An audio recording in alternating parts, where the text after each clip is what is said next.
ये पूरा केस सिर्फ और सिर्फ एक राजनीतिक षड्यंत्र है और अब हम देख रहे हैं कि इस षड्यंत्र के तहत यह कोशिश की जा रही है कि अरविंद केजरीवाल जी को लोकसभा के चुनाव से पहले गिरफ्तार कर लिया जाए। भारतीय जनता पार्टी ये चाहती है कि लोकसभा के चुनाव में अरविंद केजरीवाल जी प्रचार ना कर पाए। यही कारण है कि जस्ट लोकसभा के चुनाव से पहले अरविंद केजरीवाल जी को समन पे समन भेजा जा रहा है, लेकिन यह नहीं बताया जा रहा कि उनको समन कर क्यों रहे हैं। क्या उन्हें एक विटनेस के तौर पे समन कर रहे हैं?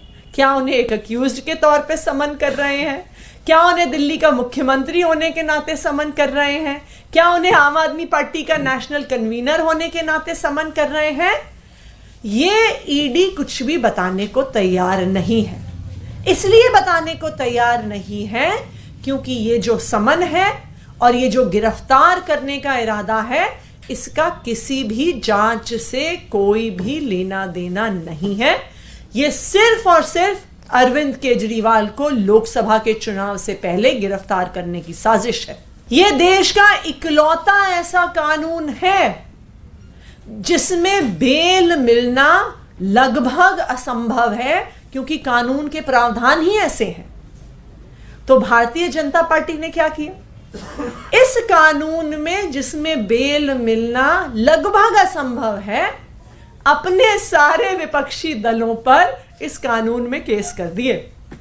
क्यों?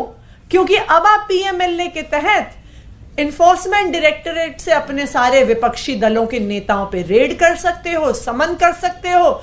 एक बारी गिरफ्तार कर लिया तो फिर वो जेल में ही रहेंगे, फिर उनको बेल मिलेगी ही नहीं। आज जो पीएमएलए का प्रयोग हो रहा है, आज जो ईडी का प्रयोग हो रहा है, वो सिर्फ और सिर्फ राजनीतिक षड्यंत्र के तौर पर हो रहा है।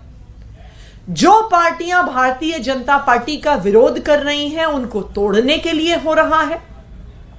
जो नेता भारतीय जनता पार्टी ज्वाइन कर लेते हैं, उनके केस खत्म हो जाते हैं।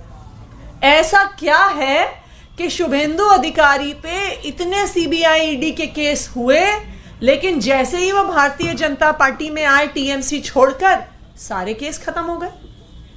ऐसा क्या है कि हेमंत बिस्व शर्मा पे सीबीआई ईडी के इतने केस हुए, लेकिन जैसे ही वो भारतीय जनता पार्टी में आए तो सारे केस खत्म हो गए। अभी कुछ ही दिन पहले हमने उदाहरण देखा कि एनसीपी को छोड़कर छगन भुजबल और अजीत पवार भारतीय जनता पार्टी में शामिल हुए और उसके कुछ ही दिन में ईडी ने कोर्ट के सामने कहा कि हमारे पास तो छगन भुजबल जी के खिलाफ कोई सबूत ही नहीं है, हम तो सालों से ऐसे ही केस चला रहे थे।